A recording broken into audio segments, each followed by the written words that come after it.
Hello, my name is Nathan Klein, and today I want to talk to you about the last surviving ancient wonder of the world, the Great Pyramid of Giza. But what makes the Great Pyramid so great? Well, let's go on an adventure and discover the awe and mystery of the Great Pyramid. Today I want to talk to you about the location and composition of the Great Pyramid. I want to discuss who built the Great Pyramid, and also the different chambers inside the Great Pyramid. But firstly, let's talk about the location and the composition. The Great Pyramid sits in the Giza Plateau, approximately 8 miles from downtown Cairo, Egypt, and is the tallest pyramid in the Giza Plateau. It sits at about 138 meters tall. Archaeologists believe that at the time of construction, it was actually 146 meters tall, and the diameter of the base is 230 meters. Each side of the pyramid is exactly the same length and lines up perfectly with north, east, south, and west. It's like a giant compass.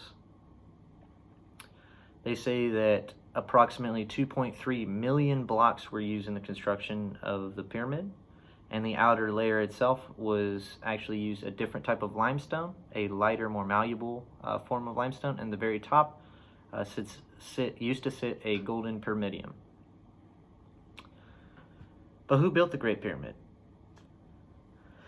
Archaeologists believe that the ancient pharaoh Khufu directed the construction of the Great Pyramid in approximately 2500 BC. And according to Suleyman Ikram and Janice Conran in their article, The Sole Survivor, they believe that the reason it was constructed was as a tomb for Khufu himself. And the reason why is because in 2500 BC, that was a very wealthy time for Egypt, and they were able to use as many resources and personnel as possible to construct the pyramid. But let's talk about the different chambers inside the pyramid itself. So there are 3 main chambers in the Great Pyramid. The first chamber is dug out of the actual bedrock itself. It goes in a angle downward. It is a small tunnel and was believed to have never been finished and therefore probably never used. The second chamber starts from the base in the body of the pyramid itself, and the tunnel leading to the chamber is not tall enough for a man to stand up, so you have to crawl through it, and you get to the main chamber. The main chamber is big enough to fit 2 small vehicles. In the back of the chamber there's a niche that sits approximately 15 feet high, and archaeologists believed or assume that there may have been a statue of Khufu positioned there.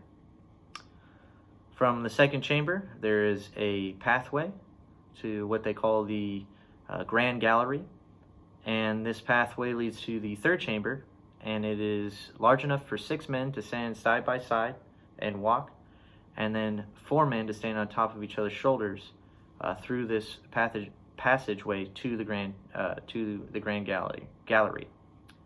The third chamber is twice as large as the second chamber, and that is where Khufu's sarcophagus lays. So today we talked about the location and composition of the pyramid. We talked about who built the pyramid, and then we also talked about the different chambers inside the pyramid. So hopefully today I gave you a little bit of insight on why the Great Pyramid of Giza is the last surviving ancient wonder of the world. Thank you.